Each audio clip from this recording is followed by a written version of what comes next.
Премьер-министр Садыр Жапаров паспортко улуту деген графа киргизилгенин билдирди. Мекенчил партиясы шайлоого бара жатканда эң биринчи болуп паспортко улуту деген графаны киргизебиз дегенбиз. Мына бүгүнкү күндөн баштап паспортко улуту деген графа кирип атат. Мен 2 күндүк ишимде мына ушуну чечтим. Бул жерде так кесе айтып коеюн. Бул жерде ким кааласа жаздырат. Мисалы каалаган адам улутту кыргыз деп жаздырса болот. Ал эми каалабагандар жаздырбай эле ала берсе болот. Учурда мамлекеттик каттоо кызматы бул иштер аткарылуусуна 60 күн сурады. Ошол убакытта алар иштеп чыгышса, улуту деген жазуу менен паспорт ала берсеңиздер болот. Бул маалыматтар интернет булактарынан алынды.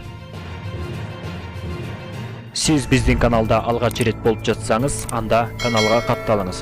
Жана ошондой эле бул маалыматтарды башка бирөөлөргө да таратып, алардын билип алуусуна себепчи болуңуз. Сиздер менен болгон Элдос Жумаев жана ошондой эле Эл ТВ каналы. Сиздердин назарыңыздарда Эл жаңылык программасы болду. Саламатта калыңыздар.